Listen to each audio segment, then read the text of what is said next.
फलाने ने ये कहा, आज फलाने ने ये कहा, आज ऐसा कहा, ऐसा हो जाता तो ऐसा कर लेते, ऐसा कर लेते तो ऐसा हो जाता। ये मन भटकने लगा।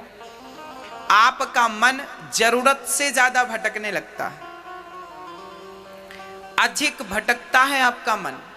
अब मन को शांत कैसे करें? बोले मन को शांत करने के हम उपाय बता रहे हैं।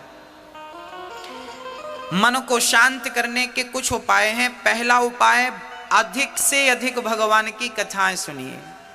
मैया जी आप बताइए, अभी आपको यहां बैठे लगभग 1.5 घंटा हो गया। वैसे तो 1.5 घंटे हो गए, फिर भी हम 1 घंटा मान लें।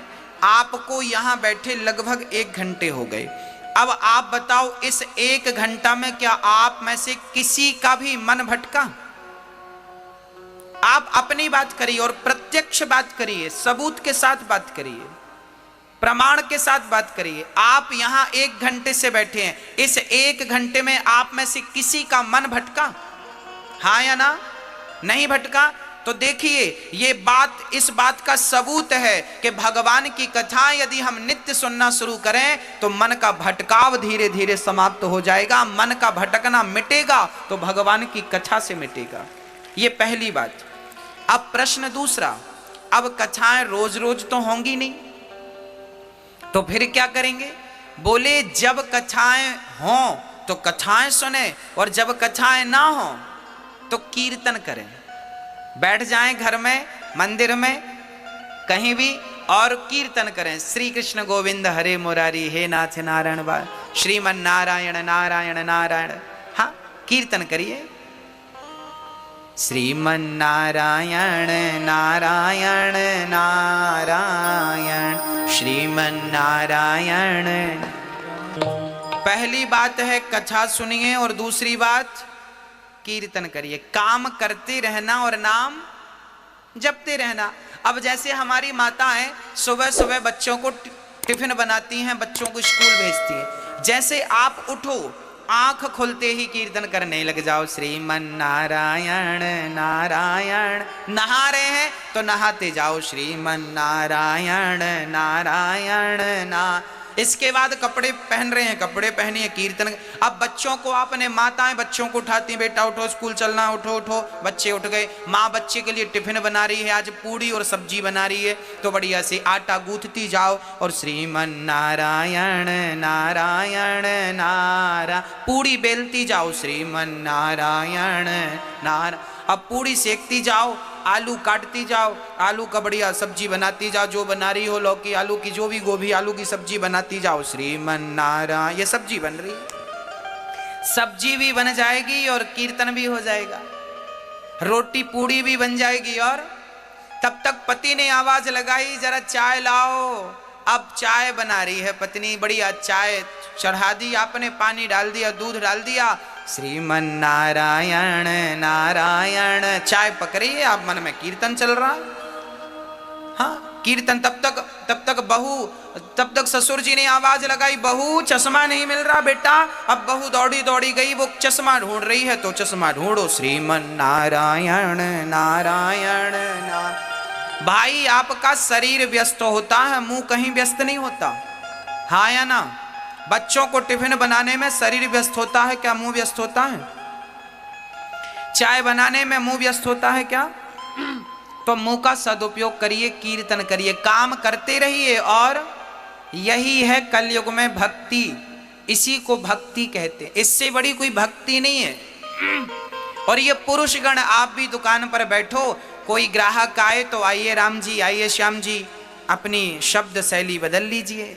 हर ग्राहक को, ग्राहक तो वैसे भी भगवान होता है, तो ग्राहक को आइए राम जी, आइए श्याम जी, आइए कन्हैया जी, क्या चाहिए, आइए राधा रानी, आइए। सारा काम करो, पर हर पल कोई नहीं है तो कीर्तन, श्रीमन नारायण नारायण ना।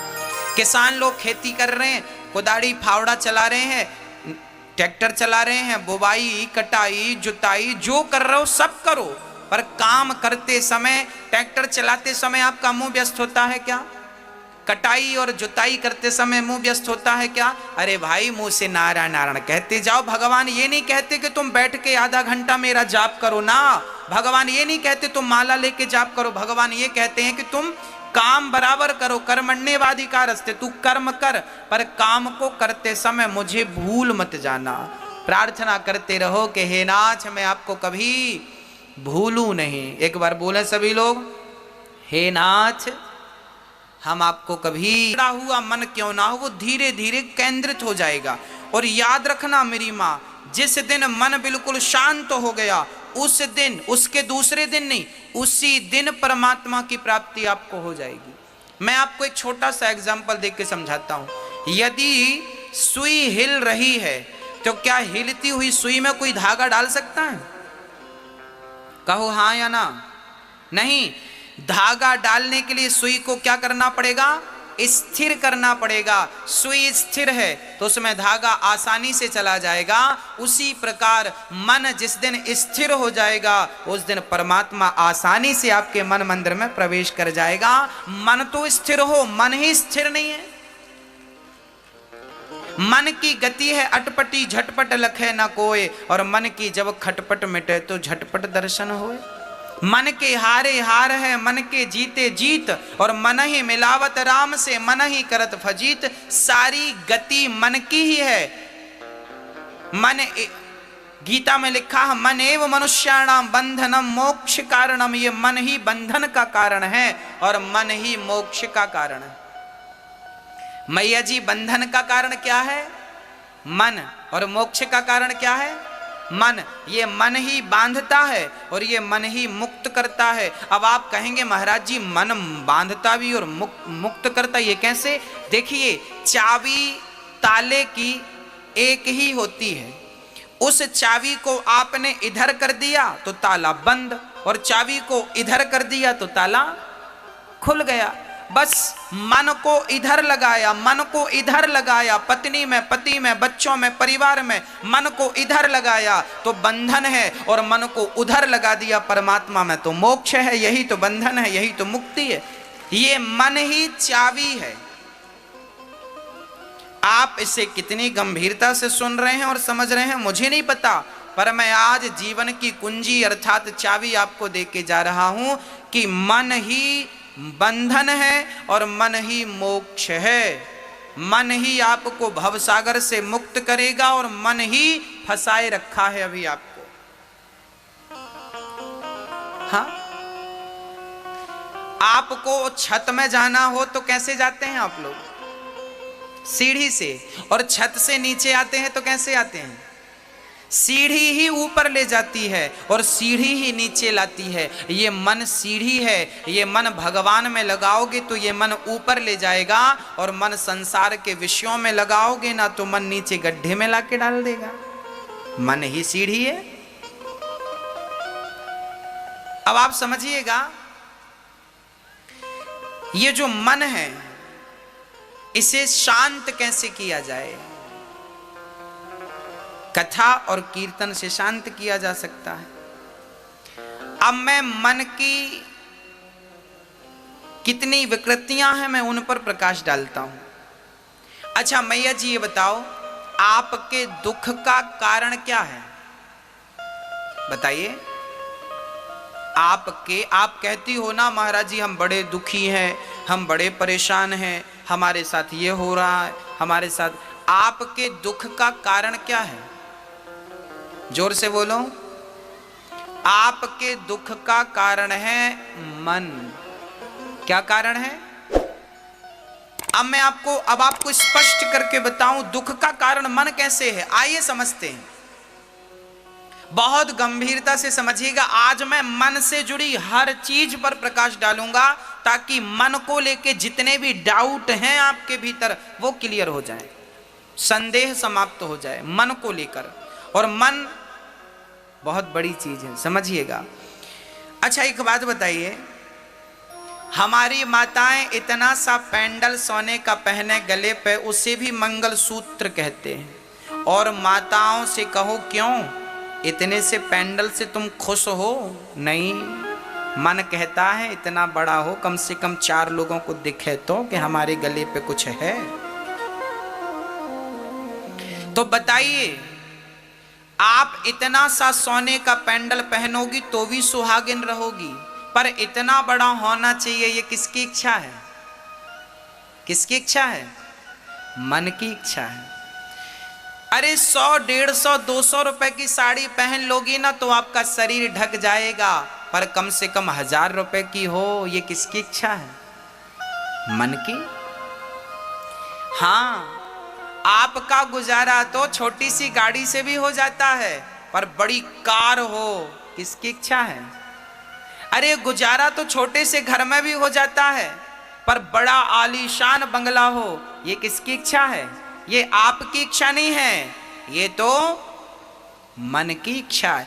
पूरी जिंदगी आपका मन आपसे गुलामी कराता है और आप अपने मन की गुलामी करते हैं, और मन की इच्छाएं पूरी करते करते करते करते आप खुद पूरे हो जाते हैं। क्या मन की इच्छाएं पूरी होती हैं? आज तक के इतिहास में किसी के मन की इच्छाएं पूरी भई? क्या रावण के मन की हो सकी? क्या कंस के मन की हो सकी? क्या सिकंदर के मन की हो सकी? हाँ, याद रखना भक्तों, एक होती है जरूरत और एक होती है इच्छा। जरूरत हमारी क्या है मेरी मां? रोटी, कपड़ा, मकान और शिक्षा। ये हमारी क्या है? ये क्या है हमारी? ये हमारी जरूरत है। रोटी, कपड़ा, मकान, शिक्षा हमारी जरूरत है, पर हमारी गाड़ी हो, बंगला हो, नाम हो, पद हो, प्रतिष्ठा हो, खेती हो, बाड़ी हो, ये क्या है? ये जरूरत नहीं है, ये तो इच्छा है। और जरूरत तो भिखारियों की पूरी हो जाती है, और इच्छाएं तो बड़े बड़े राजा महाराजाओं की पूरी नहीं होती। इसलिए जिंदगी जरूरत के हिसाब से होनी चाहिए, इच्छाओं के हिसाब से। जिंदगी में जरूरत तो हो मेरी मां, पर जिंदगी में इच्छाएं ना हो। आप जरूरत में और इच्छा में अंतर समझ रहे हैं कि नहीं? मैं जरूरत और इच्छा में अंतर बोल रहा हूं। जरूरत है रोटी, कपड़ा, मकान, शिक्षा, और इच्छा तो फिर इच्छाएं तो पूरी होंगी नहीं आपकी। आज आप सरपंच बन जाओ तो आपकी इच्छा होगी हम ये मंत्री बन जाएं, तो फिर मुख्यमंत्री बन जाएं, तो फिर प्रधानमंत्री बन जाएं, तो ये इच्छाएं बढ़ती जाएंगी, बढ़ती जाएंगी, बढ़ती जाएंगी। किसी की पूरी नहीं भई तो आप और हम कहीं के नहीं हैं। इसलिए मन को ज्यादा तवज्जो ना दें, मन को ज्यादा आप महत्व ना दें, मन को पड़े रहने दीजिए। मन की ज्यादा ना सुना करो। आप लोग ना मन की सुनते हो, इसलिए वो आपको परेशान करता है। अच्छा, एक बार क्या हुआ, एक राजा ने अब देखिए, आपके मन में इच्छा हुई कि मेरे पास बंगला हो। अब बंगला मिल गया, मन की इच्छा पूरी हो गई तो आप खुश, और बंगला नहीं मिला, इच्छा पूरी नहीं हुई तो आप दुख। सुख और दुख कहीं बाहर से नहीं आते। मन की इच्छाएं पूरी हो जाना ही सुख है, और मन की इच्छाएं पूरी ना होना ही दुख। सबके साथ स्त्रियों की इच्छा है कि मेरे गले पे बड़ा हार हो, मिल गया तो खुश, और नहीं मिला तो दुख। पुरुष की इच्छा है मेरी खेती बाड़ी हो, मेरा नाम हो गया खुश, नहीं हुआ दुख। एक छोटी सी बच्ची रो रही थी, पापा मोबाइल दिला दो। पापा ने मोबाइल दिला दिया तो खुश, और नहीं दिलाया तो दुख। तो सुख और दुख आपकी इच्छाओं पर निर्भर हुआ कि नहीं? इच्छाओं से उत्पन्न हुआ ना। सुख और दुख कहीं भी बाहर से नहीं आता। आपकी इच्छा ही सुख को जन्म देती है, और आपकी इच्छा ही आपके दुख को जन्म देती है। इसलिए सुख दुख यदि जन्म लेते हैं तो मन से, इसलिए मन में ज्यादा इच्छाएं ना रखिए। जिनकी इच्छाएं कम है वो लोग बहुत सुखी हैं, और जिनकी इच्छाएं ज्यादा हैं वो आज बहुत दुखी हैं। आपके दुख का कारण क्या है? जोर से बोलो। आपके दुख का कारण क्या है? आपका मन और आपके मन की इच्छाएं। आपकी जरूरत से ज्यादा इच्छाएं आपको क्या देती हैं? क्या देती हैं? दुख देती हैं। एक राजा थे, उन्होंने एक बकरे को खड़ा किया और नगर में डिंडोरा पीटा कि जो बंदा इस बकरे का पेट भरेगा उसे हम इनाम देंगे। इनाम क्या देंगे? बोले अपना आधा राज्य उसे इनाम में दे देंगे। शर्त क्या है? बकरे का पेट भरना है। अब बताइए, क्या बकरे का पेट भरना कोई कठिन बात थी? लोग ले गए, महाराज जी हम लाते हैं। दिन भर जंगल में हरी हरी घास खिलाई, शाम को पेट भर गया, बकरा बिल्कुल खिल गया, लाकर खड़ा किया। राजा साहब बकरे का पेट भर गया, आधा राज्य दो। राजा ने कहा मैं पहले चेक तो करूं कि पेट भरा कि नहीं। तो हरी हरी घास राजा ने उठाकर उसके सामने डाला कि पेट भरा होगा तो नहीं खाएगा और नहीं भरा होगा तो। अब बकरे को जैसे ही राजा ने घास डाला तो बकरा खाना शुरू किया। अब खाया तो राजा ने कहा पेट भरा होता तो खाता नहीं, खा रहा है इसका तभी इसका पेट नहीं भरा, चलो इसे दंड दिया जाए। ऐसे करते करते महीनों बीत गए। बड़े बड़े समझदार लोगों ने ट्राई किया पर कोई भी बकरे का पेट ना भर सका। आप बताइए बकरे का पेट भरता है? कितना भी खिलाओ पर थोड़ी सी घास देखेगा तो फिर वो खाएगा। सही है क्या? हाँ या ना? सही है। एक महात्मा जी को पता चला कि बकरे का पेट भरना है। महात्मा जी बोले ठीक है राजा हमें मौका दो। राजा ने मौका दिया। महात्मा जी जंगल ले गए और बढ़िया बांस का डंडा तोड़ लिया बाबा जी ने, और जैसे ही बकरा घास खाए तो बाबा जी उसके मुंह पे एक जमाए। बकरा दूर खड़ा, बकरा बाबा की तरफ देखे, फिर घास खाने जाए बाबा फिर उसके मुंह पे एक लाठी जमाए। अब बकरे को समझ आने लगा कि मैं घास खाता हूं तो लाठी पड़ती है, तो लाठी ना पड़े यदि घास ना खाऊं। बकरा देखना इंद्रियों के ना घोड़े बढ़े, इनमें संयम के हरदम कोड़े पड़े। इनको रथ के सुमार्ग लगाते चलो और मन से गोविंद गोपाल गाते चलो। संयम जानते हैं ना, मेरी इच्छा हो रही है कि मैं रसगुल्ला खाऊं, परंतु इच्छा तो हो रही है पर मैं बोलूं ना मैं नहीं खाऊंगा क्योंकि ये नुकसानदायक है। हाँ, आप की इच्छा होने के बाद भी आप ना करें वो काम, इसे कहते हैं संयम। धीरे धीरे जब आप कंट्रोल करेंगे तो फिर वो इच्छाएं समाप्त हो जाएंगी। फिर वो मन, बकरा पहले परेशान कर रहा था, कुछ भी खाता और फिर राजा डालता तो खाता, और अब बाबा जी ने जो लाठियां जमाई तो अब नहीं खाता।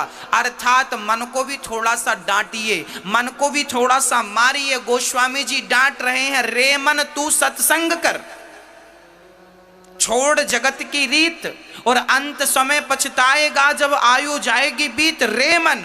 रे मन सब सो निरस है सरस राम सो होए, उचित सिखावन देते हैं निस दिन तुलसी तोय। रे मन मन को बहुत डांटा गया है, और 4 वेद और 18 पुराण आपसे केवल एक ही बात कहते हैं कि आपने अपने मन को साध लिया तो आपका वेद पुराण सुनना समझना सफल हो गया। और मन कंट्रोल ना कर सके तो सब कुछ करने के बाद भी आपने मन को कंट्रोल नहीं किया तो सब बेकार। इसलिए गोस्वामी जी कहते हैं कि निर्मल मन जन सो मोहि पावा, और मोहि कपट छल छिद्र ना भावा। भगवान को कौन सा मन पसंद है मेरी माँ? बोले निर्मल मन जन।